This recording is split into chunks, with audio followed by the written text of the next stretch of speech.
Men kurashishni ko'zimni ochgan paytimdayoq boshlayman.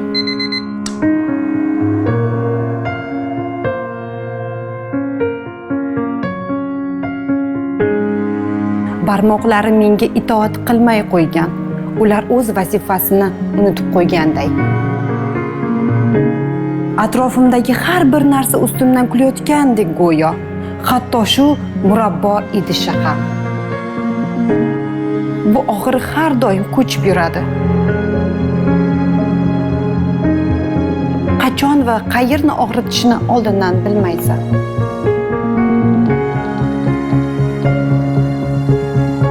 Bu og'riqlarimning sababi nima deysizmi?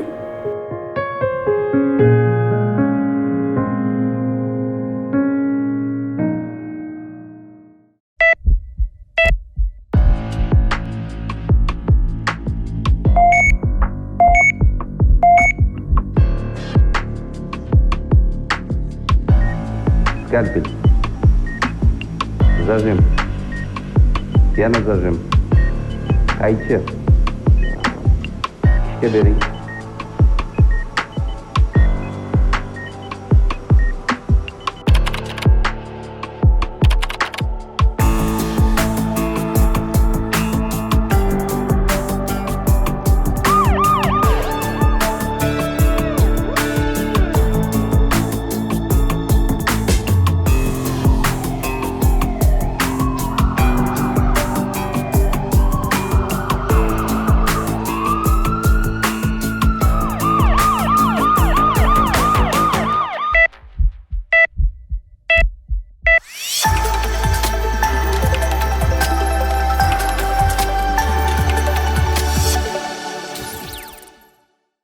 Akfa Medline universitet klinikasi sog'lom yashashga haqlisiz. Bilasizmi, ushbu xastalik 7 yoshdan 70 yoshgacha kuzatilishi mumkin. Ma'lumotlarga qaraganda yer yuzi aholisining qariyb 70% bu xastalikdan aziyat chekar ekan.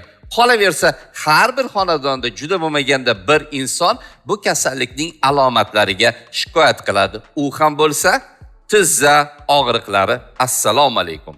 Assalomu alaykum. Puls 1141 ko'rsatuvi orqali yana bir bor xonadoningiz mehmonimiz. Agarda salomatligingizga oid muhim ma'lumotlar sizga qiziq bo'lsa, bizda qoling deymiz. Zo'r TV telekanalida Puls 1141 ko'rsatuvi ekan. Demak, biz tibbiyot olami bo'yicha sayohatimizni davom etamiz. Darvoqe, ko'rsatuvimizning bosh homiysi har doimgidek Akfa Medline universitet klinikasi va alohida hamkorlik uchun SAU, ya'ni Central Asian University talabalariga minnatdorchilik bildirib qolamiz. Ko'rsatuvning boshlovchilari Jo'raboyeva Sitoraxon hamda Ro'ziqul Fozilbekovlar. Va biz boshladik. Bugungi mavzu o'ta qiziq, o'ta dolzarb, u ham bo'lsa tizza og'riqlari. Ro'ziqul aka, tizza og'riqlari haqida gap boshladingiz va bu mavzu tomoshabinlarimiz uchun ham juda qiziq bo'lishi tabiiy hol, chunki mening har bitta tanishimda qayerdadir og'riq bor, ya'ni suyaklar bo'yicha, bo'g'imlar bo'yicha. Menimcha menda ham savollar bisyorligi aniq. Demak, ko'rsatuvimiz qiziqarli bo'ladi va ko'rsatuvni yanada qiziqarli bo'lishi uchun biz alohida ko'rsatuvga ekspertlarni taklif qilganmiz. Navbat birinchi ekspertimizga marhamat. Marhamat. Ekranga yaqinroq o'tirishingizni maslahat berardik, chunki bugungi mavzu juda qiziqarli va juda dolzarb. Birinchi ekspertimiz bilan tanishtirib o'tamiz. Akfa Medline universitet klinikasining yetakchi ekspertlari, mutaxassislaridan biri revmatolog shifokor hurmatli Gulnara Qasimovna. Assalomu alaykum. Alaykum assalom. Xush kelibsiz. Assalomu alaykum. Studiyamizga xush kelibsiz. Va savollar yog'dusini boshlasak bo'ladi menimcha. Da, men boshlasam, xo'p desangiz, yuqorida men bir qator raqamlarni tilga oldim.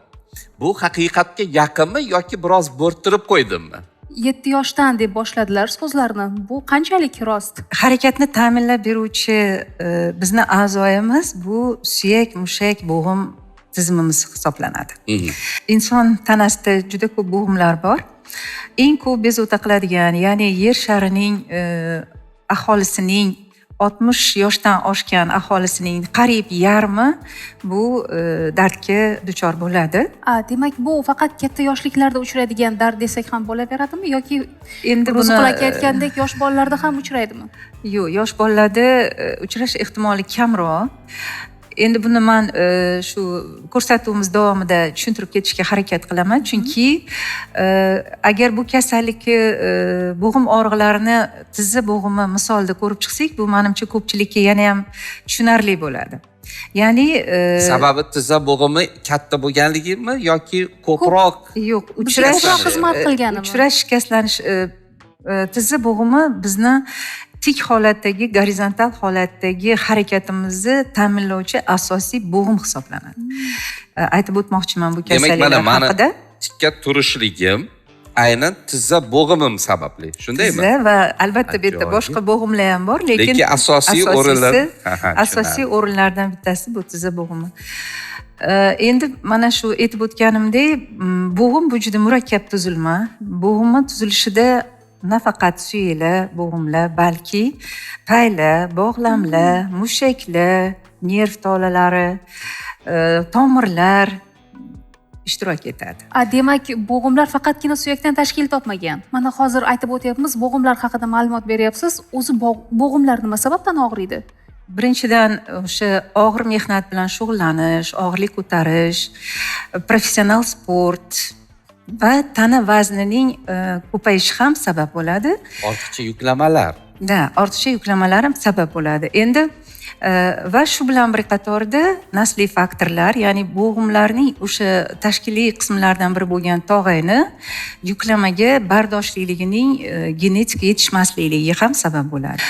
Son suyagini usti mana shu ikkita chiqqan nimalari tog'ay bilan qoplangan va katta boldir suyagini usti ham tog'ay bilan qoplangan. Tog'ay bu kollagen tolalardan tashkil topadi. Kollagen tolalar bizani o'sha tog'ayni elastikligini ta'minlaydi. Ya'ni mana biz tik holatda turibmiz, tanamizni vazni shu ikkala tizza bo'g'imimizga ko'proq tushyapti. Demak, o'sha tana vazni og'irligi ko'paygan sari, yuklama ko'paygan sari o'sha tog'ayga bo'layotgan yuklama ko'payib boradi. Tog'ay dastlabki vaqtda ana o'sha yuklamani chegaralab turadi. Ya'ni elastiklik holati bo'lganida o'sha tushayotgan yuklama suyagacha yetib bormaydi va tog'ay uni amortizator sifatida shu yuklamani, suyakka tushadigan yuklamani kamaytirib turadi. Lekin menda shu o'rinda bir aytayotgan gapingizga qarshi bir faktor bor. Yaqin tanishim ortiqcha vaznga ega emas, to'g'ri, yoshlari 60 dan oshgan, lekin o'sha suyak bo'g'imlarida juda ham qattiq og'riqlar kuzatiladi. Bu aytishlari bo'yicha bo'g'im yemirilishi deyilgan.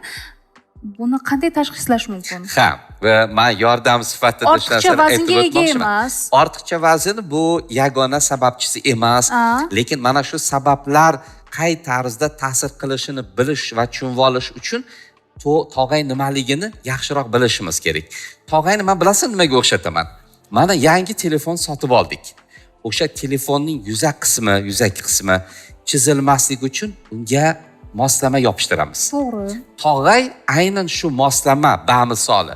Tog'ay nafaqat yuklamani kamaytirib beradi, balki bo'g'im harakatini yumshoqligini, ravonligini ham ta'minlaydi. Shunda tog'ay yemirilishi bizni bo'g'imlarimizdagi og'riqlarni keltirib chiqaradi. Aynan shunday. Endi keyingi savolimiz, tog'ay nima sabablardan yemiriladi? Xo'p, endi bunga birlamchi artroz deymiz. Ya'ni tizza bo'g'imlarini yallig'lanish kasalliklari bor va tizza bo'g'imini degenerativ kasalliklari bor. Yallig'lanish kasalliklari fanda artrit nom bilan yuritiladi. Shamollash. Juda ham ko'p tarqalgan. Yallig'lanish, degenerativ o'zgarishlar deganimizda bu o'sha yoshga xos o'zgarishlar, mana shu modda almashinuv bilan bog'liq bo'lgan o'zgarishlarga kiradi. Tog'ay u doimiy ravishda yuklamani ko'taryapti. Masalan, professional sport deymizmi yoki bo'lmasam o'sha ortiqcha vazn deymizmi yoki og'ir yuk ko'tarish bilan bog'liq bo'lgan kasb deymizmi, u paytda yoki bo'lmasa mana ikkilamchi faktorlar deymiz. Ikkilamchi faktorga bu masalan ayollarda ko'proq bo'ladi bu kasallik. Bunga estrogenlarning to'xtashi ham sabab bo'ladi. Chunki estrogenlar ayollar klimaks vaqtidagi bo'ladigan o'zgarishlar, ya'ni estrogenlarning kamayishi va to'xtashi bu tog'ayni ham o'zgarishiga olib keladi. Sinovial suyuqlik aynan o'sha tog'aylar harakat qilganda, inson harakat qilganda mana shu bizani bo'g'imlarni ishlab chiqarilib, kapsula orqali shu tog'aylarni ustini moylab turadigan bir moslama hisoblanadi. Bu ham Ha, bamisoli motor moyiga o'xshab. shunaqa. Ha. Tog'ay qattiqlashgan sari mana shu motor harakat kamaygan sari mana shu motor moyini chiqishi ham kamayib borib, o'sha smaska deymiz yoki o'sha bo'g'imni moylab turadigan mahsulot deymizmi yoki bu bir tashkiliy qism deymizmi? Mana shu narsa kamayib borgan sari tog'ayni sifati ham o'zgara boshlaydi. Tog'ay qattiqlashadi, harakat bo'lganda bir-biriga ishqalanib, travmatizatsiya ko'paya boradi va bu tog'ayni muntazam ravishda yemirilishiga olib keladi. Ha, demak, ikkita yuza bir-birini ishqalab jarohatlashi boshlaydi. Mana shunga qarab bo'ladi, shundaymi? undan keyin mana suyak sistemasiga yetib bora boshlaydi. Ya'ni mana shu tog'ayi ostida turgan suyak, ana shu suyaklarimiz, ya'ni son suyagi va asosan katta boldir suyagida o'zgarish paydo bo'la boshlaydi. Tog'ay уже yemirilib tugagandan keyin уже bu suyakda deformatsiyalar paydo bo'ladi, lekin suyak juda ham nerv tolalariga boy. Mana shunaqa bo'lgani uchun biz og'riq sezamiz. Bu bir. Ikkinchidan, bu mana hozirgi zamon faniga ko'ra osteoartrit tushunchasi bor. Ya'ni biz avvallari deformatsiyalovchi artroz, gonoartroz deb yuritardik tiza bo'g'im shikastlanishini.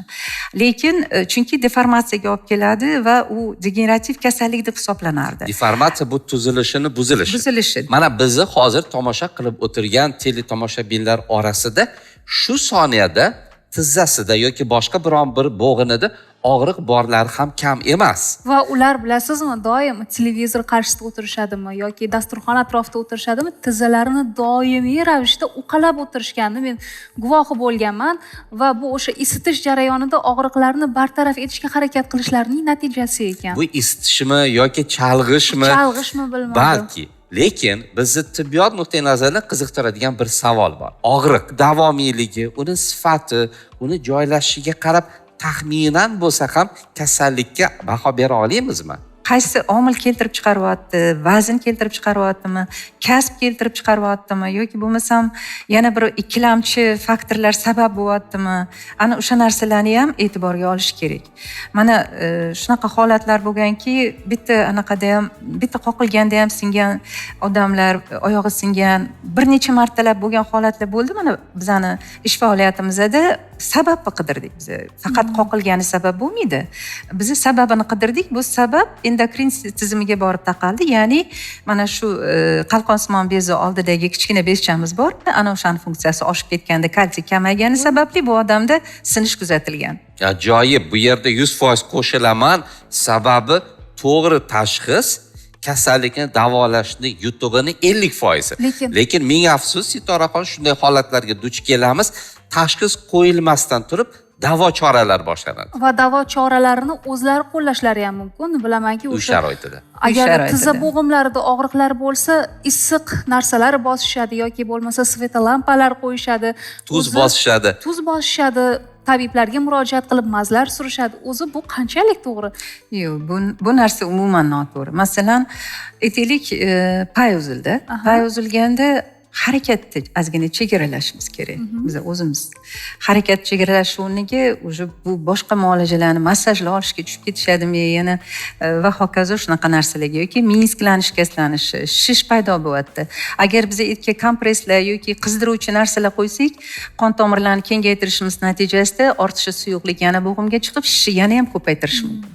Ana shuning uchun bu uyda o'z holicha davolanish bu noto'g'ri narsa. Ob-havo sharoitiga ham bog'liqmi? Misol uchun, issiq havoda og'riqlar boshlanishi yoki sovuq havoda og'riqlar kuzatilishi bu nimaning belgisi? Endi mana ko'pchilik bizani patsientlarimiz havoni o'zgarishini sezishadi. Ayniqsa bu artritda juda ham ko'p uchraydi. Ya'ni ular ertaga yomg'ir yog'ishini oldindan sezib, bo'g'imlarda og'riqli bezovta qila boshlaydi. Bu ko'proq atmosfer bosimi, suyak ichi bosimiga ta'siri bilan bog'liq bo'ladi. Tasavvur qiling, huzuringizga tizza og'rig'i bilan mijoz murojaat qildi. 1 2 3 4 qisqa qanday savollar orqali shifokor taxminiy tashxis qo'ya oladi? Avvalambor kelgan bemorni yoshini so'raymiz, kasbini so'raymiz. Ya'ni mashg'ulotlarini, qiziqadigan mashg'ulotlarni so'raymiz. Ya'ni sport yuklamalari, professional sport bilan shug'ullanadimi, yo'qmi? Ana shularni so'raymiz. Ikkinchidan shu og'riq xarakterini so'raymiz. Ya'ni og'riq qay paytda bo'ladi sizda? Turgandami, o'tirgandami, yurgandami yoki yotgandami? Ertalab ko'payadimi, kechqurun ko'payadimi? Zo'riqishdan keyin ko'payadimi yoki fizik zo'riqishga aloqasi yo'qmi? Ana shu narsalarni surishtirishimiz kerak. Odatda artrozda og'riqlar kechqurun yuklamadan keyin ko'payadi.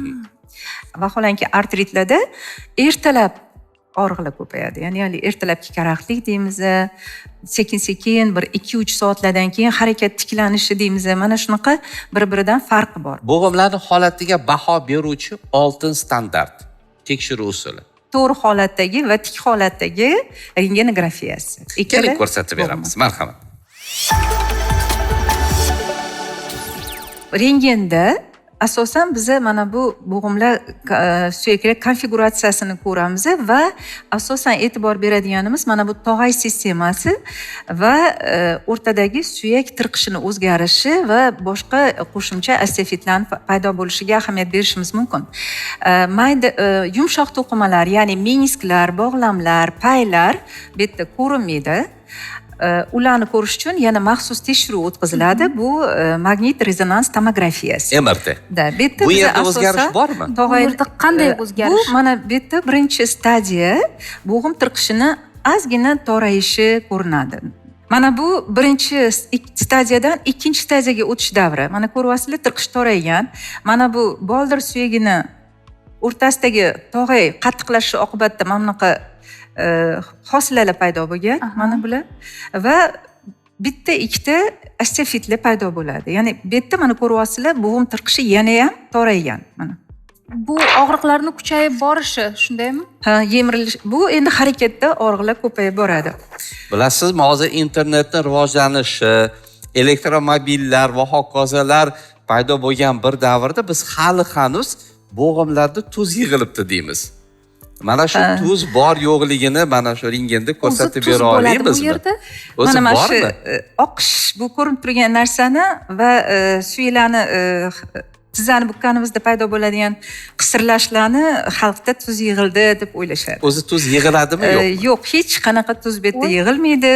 Bemorlarimiz borib yurgan tabiblarda tuz oldirdim degan tushunchalar bu mutlaqo noto'g'ri narsa. Endi mana bu уже 3-stadiya bo'lyapti. Mana ko'ryapsizlar, mana bunaqa osteofitlar deymiz, ya'ni suyak hosilalar paydo bo'lyapti va mana bo'g'im tirqishi yopilish darajasigacha boryapti. Yana bundan tashqari mana hattoki shifokor bo'lmagan inson ham suyakdagi notekisliklarni aniqlashi mumkin. Ko'ra oladi va mana ko'ryapsizlar, уже endilikda bo'g'imiz shakli ham o'zgarib boryapti. Mana bu suyakning holatiga qarasanglar, bu tirqish yopilgan, bunisi kattaroq ochilgan hisobiga, ochilgan nimani hisobiga? Mana bu suyakda qiyshaysh bo'layotgan hisobiga. Ya'ni boldir suyagida varus deformatsiyasi deymiz, ya'ni osmon qiyshaysh paydo bo'ladi. Oyoqlarni qiyshayshi. Oyoqlarni qiyshayshi. Ana o'shani hisobiga mana ko'ryapsizlar, varus ketyapti. Bu tarafdagi tirqish уже bu 3-daraja hisoblanadi. Mana qaranglar. Mana boyagilardan birinchi stadiyadan farqi bor. Bu yerda suyaklar bir-biriga nihoyatda yaqin-ku. Mana ko'ryapsizlar, tirqish yo'q hisob. Yopishib ketgan. Mana bu yoqdan. Mana bu boldir suyaklarining holatini ko'ryapsizlar, mana. Mana ikki yoqqa qarab qiyshayshi natijasida bu yoq tirqish yopilib qolgan, bu yoq tirqish juda ham kattalashib ketgan.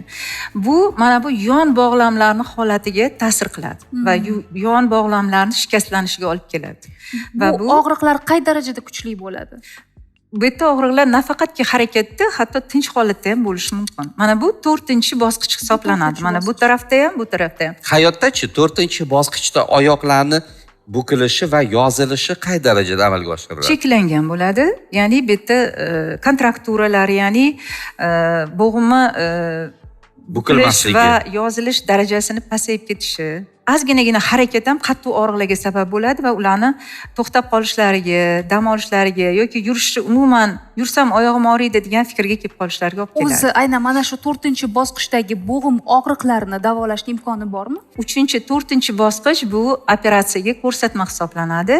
Ya'ni bo'g'imni protezlash operatsiyasiga ko'rsatma hisoblanadi. Faqatgina protezlash bilangina davolash mumkin. Endi mana bu sizni qiziqtirgan rasm, mana bu Sitorani qiziqtirgan rasm. Bizni klinikamizda Akfa Medline klinikasi ortopedlari tomonidan o'tkazilgan amaliyot hisoblanadi. Ya'ni o'sha 3-4 darajadagi shikastlanishlarda mana shunaqa holatdagi protezlar Bu protezmi? qo'yiladi. Bu protez, mana bu protez, titanoviy protez hisoblanadi. Aytmoqchimanki, oyog'im og'riydi deb taslim bo'lish kerak emas.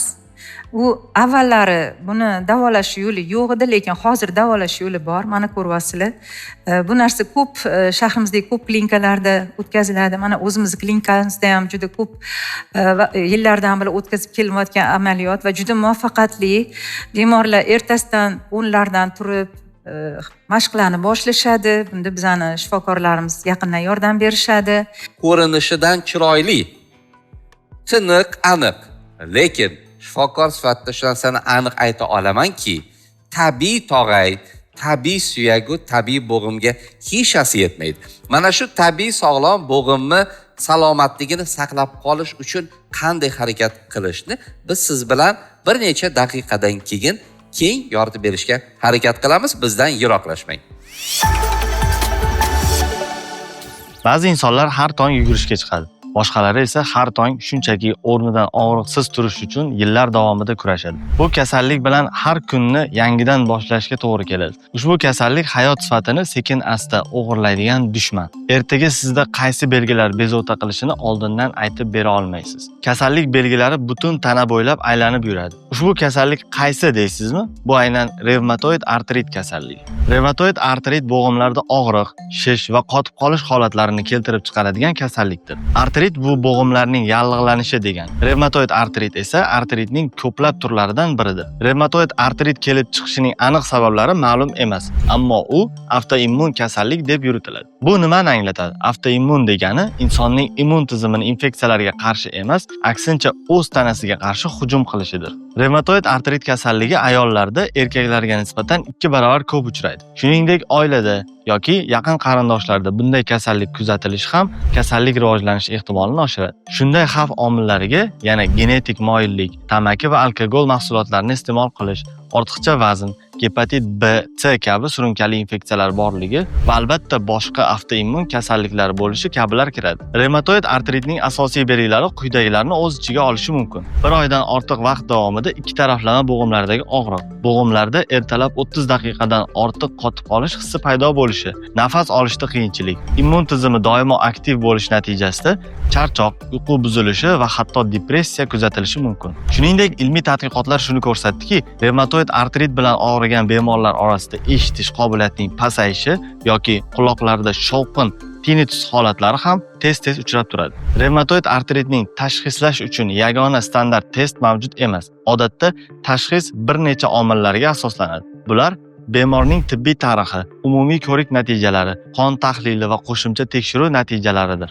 Ba'zi hollarda revmatoid artrit tashxisini aniq qo'yish uchun bemorning holatini bir necha haftalar mobaynida kuzatish kerak bo'ladi. Revmatoid artritda imkon qadar tezroq davolanishni boshlash tavsiya etiladi. Siz revmatoid artritni davolashga ixtisoslashtirilgan shifokor, ya'ni revmatologga murojaat qilishingiz kerak bo'ladi. Revmatoid artrit bilan yashaydigan odamlar revmatologdan tashqari yana boshqa mutaxassislar bilan ham bir vaqtda ishlashga to'g'ri kelishi mumkin. Masalan, fizioterapevt harakatlanish og'riqli bo'lsa, fizioterapevt sizga mos mashqlarni tanlashda yordam beradi. Kardiolog revmatoid artrit yurak muammolari, masalan, yurak xuruji xavfini oshiradi. Kardiolog yuragingizni kuzatib, uni sog'lomligini ta'minlashga yordam beradi. Revmatoid artrit kasalligi sizda duch kelgan bo'lsa ham, uni hayotingizni egallab olishiga yo'l qo'ymang. Muntazam faollik, shifokorlar maslahatiga amal qilish va sog'lom turmush tarzi orqali siz bu kasallikni boshqara olasiz. Tanlov har doim o'zingizda. Sog'lig'ingizga befarq bo'lmang. Siz bilan Med 36 jamoasi bo'ldi.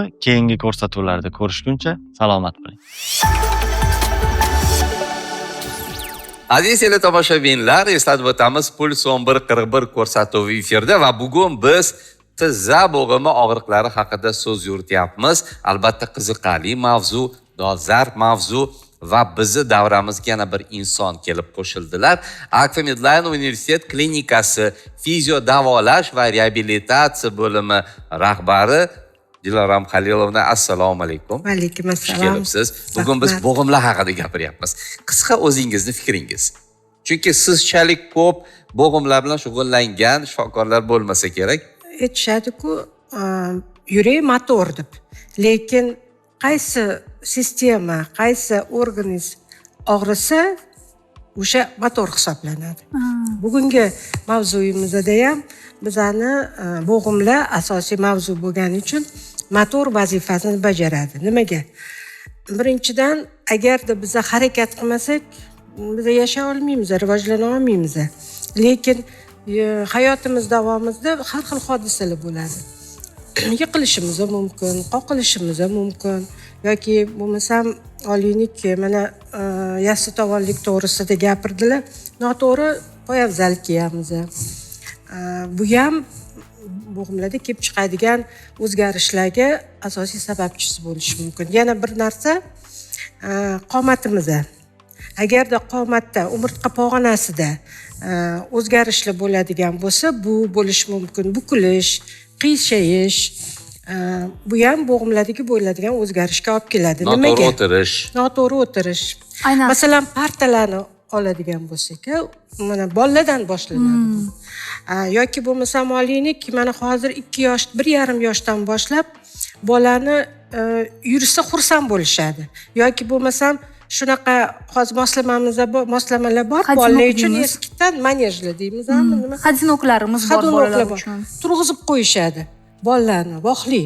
Hali suyak o'sha holatga yetmasdan. Bu mumkin emas aslida. Bo'g'imlar bu именно bo'g'imdan tashqari suyakga og'irlik olib kelib, suyakni shaklini o'zgarishiga olib keladi. Bolani yurishida o'zgarish bo'ladi. Suyaklar hali shakllanmasdan yuklamagan. Hamma narsani o'zini me'yori bor. Va o'zini vaqti bor. Vaqti bor. Albatta, bola o'sib kelayotgan davridan uni qomatiga e'tibor berishimiz kerak. Aynan mana shu jarayonda immunitet qanday o'rin tutadi? Misol uchun immunitetimiz baland bo'lsa, tog'aylar yemirilishi, ya'ni bo'g'imlardagi og'riqlarni paydo bo'lishi qanchalik ko'p yoki kam uchraydi? Bu bilasizmi, immunitet deganimiz nima? Bu organizmni qarshi ko'rsatishi, qarshiligi. Sizga nisbatan kelayotgan virusga, bakteriyaga yoki olaylik qanaqadir jismoniy yuklamaga qarshiligi. Agarda biza bolalarimizdan o'sib kelayotgan bolalarni o'z vaqtida ovqatlantirsak, to'g'ri ovqatlantirsak, uni oshqozon ichi organlarini faoliyatini yaxshi me'yorida ushlab tursak, kerakli vitaminlar, kerakli oziq ovqat, ya'ni o'sha mikroelementlar deylik, hammasi kerakli joyga yetib boradi. O'z vaqtida kalsiy, o'z vaqtida nimaga 5 mahal ovqatlanish bor? Chunki 5 mahal ovqatlanganda har 3 soatda o't pufagi ishlaydi. O't pufagi me'yorda ishlaganda ichakni faoliyati buzilmaydi. Faoliyati buzilmagandan keyin yegan ovqatimiz yaxshi hazm bo'ladi. D borib suyakka, kalsiy borib suyakka, kaliy borib yurakka, magniy nerv sistemasiga. Bu hammasi mana shu bolani o'sib kelayotganligi bajariladigan, e'tibor beriladigan me'yorlarga bog'liq. Mana hozir qaddi qomatni tik tutib o'tirish haqida gapirdingiz. Mening o'tirgan holatim qanchalik sizni talablaringizga javob bera oladi? Mana talabga javob beradi. Bu nimada bilishim mumkin? Masalan, agarda sizni hozir turish mumkinmi? Mumkin. Agarda hozir qaraydigan bo'lsak, sizda Menda ko'rsating. Mana demak, ensa sohasi, ikkita kurak sohasi, bel sohasi, boldir va tovonlar bitta tekislikda turishi kerak. Buning uchun men sizni turg'izaman. Roziman. Tak, oyog'ingizni birga qo'yasiz, qo'llaringizni orqaga beramiz. Agarda shu holatda sizda tanangizda, umurtqa pog'onasida og'riqlar, zo'riqish, noqulay holat paydo bo'lsa, sizda demak umurtqa pog'onasida buzilish bor, muammo bor. Lekin menda ozgina noqulaylik sezilyapti. Sezyapsiz. Endi noqulaylik sezyapsiz, chunki umurtqa pog'onasi sizni noqulay holatingizga o'rganib qolgan. Qulay holatga keltirgani uchun, lekin ikkinchi tarafdan yelkalarda yengillik, belda va bo'g'imlarda yengillik siz his qilasiz. Endi juda ham to'g'ri his qilish uchun oyoq kiyim supinatorlar, ya'ni yumshoq va o'zimizni tovonimizga to'g'ri qulay bo'lishi kerak. Poyafzal tanlaganimizda bizning tovonlarimiz harakat qilmasligi kerak. Tovon aynan mutlaq bitta nuqtaga tayanib turishi kerak. Dilorom opa, yana savolim. Mana hozir menda ko'rib turganingizdek, poshnali oyoq kiyim kiyganman. Bu qanchalik sizning talablaringizga javob beradi? Mana qarang. Siz shu poshnani o'zingizga qulay sezayotgan bo'lsangiz, demak sizni taningiz, sizni to'pig'ingiz, tovoningiz shu poshnaga уже moslashgan, adaptatsiya bo'lgan. Lekin agarda siz bu hozir shu obuvda qiynalayotgan bo'lsangiz, bu siz uchun noto'g'ri. Oyoq kiyimga bag'ishlangan alohida bitta ko'rsatuv olishimizga to'g'ri keladi-yu. Yana barchani diqqatini tizza og'riqlariga qaytarmoqchi edim Gulnara Qosimovna. Yuqorida kollagen tilga olindi. Hozirgi kunda shu gapingizni men davom ettirsam, mayli. Davom ettiring marhamat. Ayollar bob savol, shunga aniqlik kiritaylik. Biz zamonaviy ayollar hozirgi kunda kollagenlarga juda ham o'chmiz, chunki hamma uni yoshartiruvchi, sizni qayriluvchanligingizni oshiruvchi modda sifatida kafolatlab berishadi. O'zi buni biz iste'mol qilishimiz qanchalik to'g'ri? Misol, soch tolalarini mustahkamlaydi deyishadi. Qaytarib bera oladimi kollagen? Bo'g'imlarni mustahkamlaydi deyishadi. Bu rostmi yoki biz qandaydir marketing qurbonlarimizmi? Biz erkaklar uchun bu og'riqli nuqta. Internetda kollagenni maqtagan har xil chala tabib, soxta shifokorlar ko'payib ketgan. Qaysi kollagen o'sha bo'g'imni tirqishini ochib qo'yadi yoki to'g'ri, ularni juda ko'p asoslashgan, ya'ni tog'ayni yaxshilaydi, tog'ay funksiyasini, tog'ayni yumshatadi, tog'ayda qon aylanishini yaxshilaydi. Tog'ayda qon tomirlari yo'q. Qanaqa qilib yetib boradi tog'ayga? Bizni aldashadimi shunday qilib? Endi bu yo'q, men hech kimga tuhmat qilmoqchi emasman. Voy, men kollagenlarni yo'q. Shuning uchun men aytmoqchimanki, kollagenni zarar tomonlari ham ko'p. Ya'ni bu ortiqcha oqsil, bu buyrak uchun yuklama hisoblanadi. O'shaning uchun buyrak kasalliklari bor patsientlarimiz ham bu narsaga e'tibor berishlari kerak. Navbat fizio davolashga. Albatta, Akfa Medline universitet klinikasida dunyoda mavjud bo'lgan uskunalarning barchasi bor. Lekin bugun biz biroz boshqacharoq narsa haqida ma'lumot olishga shay turibmiz. Bu ham bo'lsa tabiiy mahsulotlar. Parafin, loy, neft, qum va hokazolar deb ko'p eshitganmiz, lekin qaysi mahsulot qaysi holatda o'rinli va qanday ta'sir qiladi? Parafin bu tabiiy faktor hisoblanadi. Bu asosan mana tabiatda o'zi shag'am olinadi. Toza shag'am hisoblanadi. Davolashda qo'llanishga bunga yog' qo'shiladi. Yog' qo'shilib bu yumshatiladi va uni issiqlik yutish kuchaytiriladi va issiqlik o'tkazishi sust bo'ladi. Shuning uchun biz parafinni uzoq payt, yarim soat, 40 minutgacha bemorga ta'sir ettirishimiz mumkin. 40 gradus, 40-45, 46 gradusda.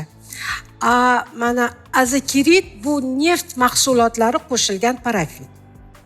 Neft mahsulotlari bu tabiiy mahsulot hisoblanadi. Uni ichidagi fermentga xos bo'lgan tarkibiga kiradi.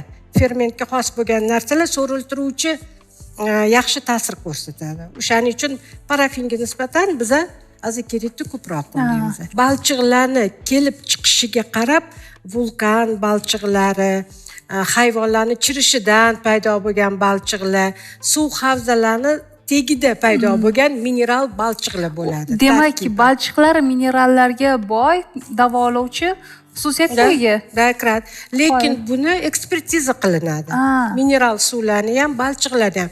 Chunki ularning tarkibida zararli moddalar bo'lmasligi kerak. Mening buvimlarda shunaqa holat bo'lgan.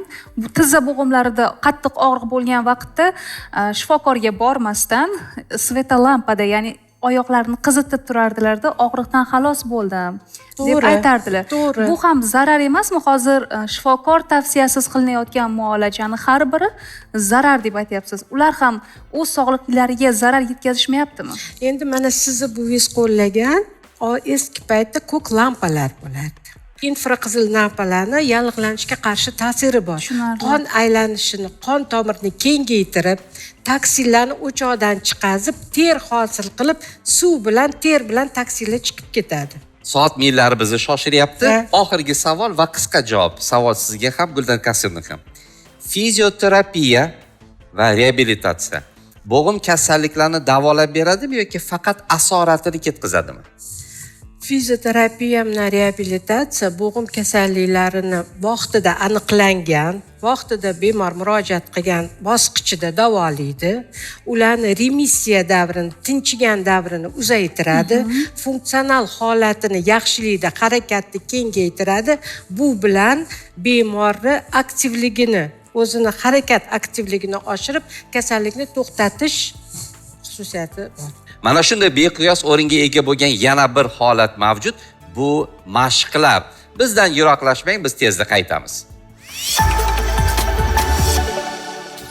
Revmatoid artrit haqida yurtdoshlarimiz qanday fikrda? Shu rasmni ko'rib turgan narsalaringiz kimlar uchun va nima maqsadda ishlatilinadi? Menimcha nogironlar uchun bo'lsa kerak bu. Nogironlar uchun bo'lsa kerak. Ovqatlanish uchun ishlatiladi. Bu qaysidir kasallik bilan kasallangan odamlar uchun maxsus ishlab chiqarilgan, menimcha. Bilmadim. Qoshuvdi, sal qiyshaygan variantida. Qo'lini qaylitira olmaydigan odamlarga bo'lsa kerak. Bu oshxona uchun asosan menimcha. Revmatoid artrit haqida eshitganmisiz?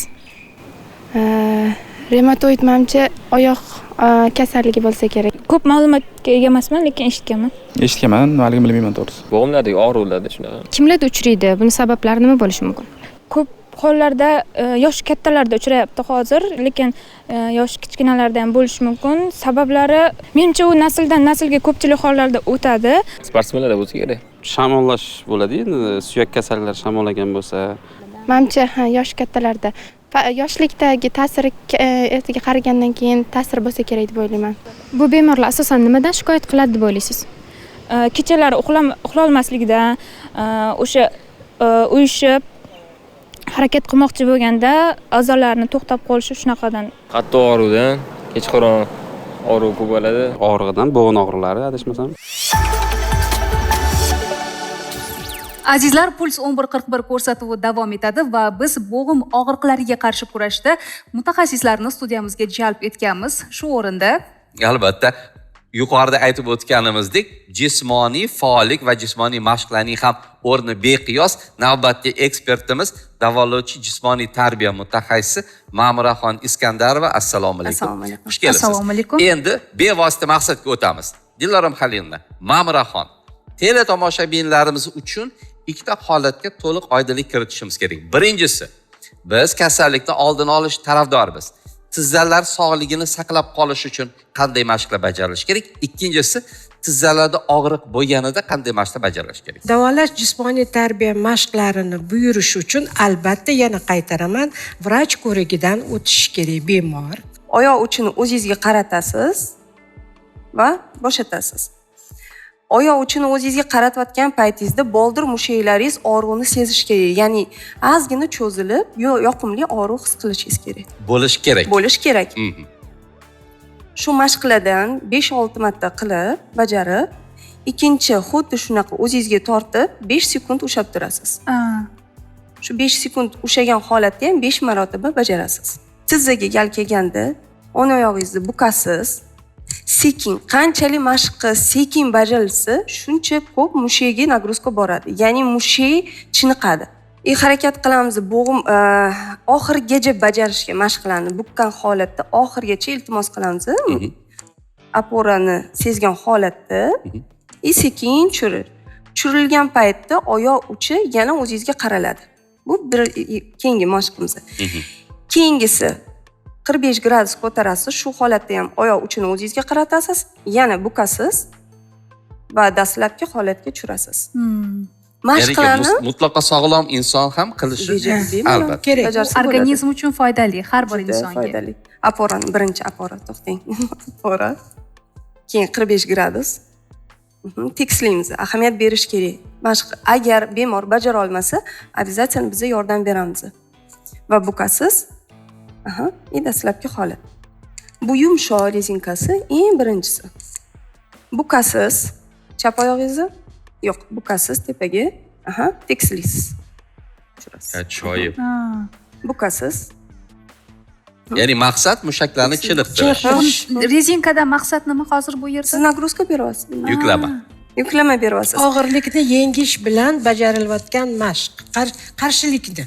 Shuning uchun bu rezinkalarning qattiqligi, cho'ziluvchanligi har xil bo'ladi. Endi yuqoriga ko'tarasiz. Bu yerda bukilmagan holatda. Bu yerda ham nagruzka olinyapti, yuklama olinyapti. Demak, har bir mashqda har xil toifadagi mushaklar ishtirok etadi. Mana hozir mashqlarni xilma-xili juda ko'p. Ko'rsatsa juda ko'p, vaqtingiz ham ko'p ketib qoladi. Hozir sizga bu rezinkalardan tashqari uzun rezinkalardan yana bitta mashq ko'rsataman. Buni yoshi katta insonlar ham bajara olishadi, to'g'rimi? Tajribangizda qiynalayotganlarga esa yordam ko'rsatasiz. Albatta. Bizga sharoitda qissa bo'ladi. 90 yoshli ayollar ham. Ya'ni shifokor maslahatini olib, shifokor ko'rsatmasiga binoan uy sharoitida bemalol amalga oshirsak bo'lar ekan. Shart. O'zingizga tortasiz, nagruzka ozgina beriladi. Tizzani bukmagan holatda 45 gradus ko'tarib tushirasiz. Har narsa sog'lom turmush tarziga borib taqaladi. Albatta. Tibbiyotning oltin qoidasini yana bir bor eslatib o'tishimiz shart. Kasallikni davolagandan ko'ra uni oldini olgan albatta ma'qul. Bo'g'imlarning salomatligi bundan istisno emas. To'g'ri, ayrim kunlari men sekinroq harakatlanishim mumkin, lekin muhimi to'xtamayman.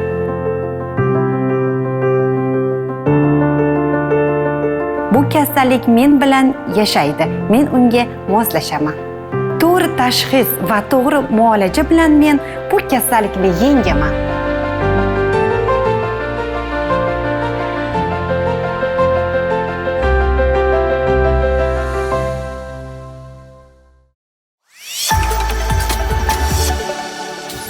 Fizioterapevt shifokorimiz Dilorom Xalilovna, davolovchi jismoniy tarbiya mutaxassisi Ma'muraxon Iskandarova, jumladan bizga yaqindan yordam bergan jismoniy tarbiya mutaxassisi Javohir Bekka ham o'z minnatdorchiligimizni bildiramiz. Qo'lingizni ko'tarib qo'ying. Albatta. Ajoyib. Mana shunday ko'tarinki kayfiyat ila siz bilan xayrlashar ekanmiz. Puls 1141 ko'rsatuvining bugungi sonida biz tizza og'riqlari haqida so'z yuritdik. Aziz teletomoshabinlar, agar ko'rsatuvimiz orqali sizning muammolaringizga oz bo'lsa-da yechim bergan bo'lsak, biz bundan benihoya xursandmiz. Qadringiz va qaddingiz doimo baland bo'lsin. Efirda Puls 1141 ko'rsatuvi edi. Ko'rsatuvning bosh homiysi Akfa Medline Universitet klinikasi. Ko'rsatuvni yaratishda yaqindan yordam bergan SAU, ya'ni Central Asian University talabalariga alohida minnatdorchilik bildiramiz. Siz bilan xayrlashar ekanmiz. Har doimgidek sog'lik, omonlik tilab qolamiz. Omon bo'ling.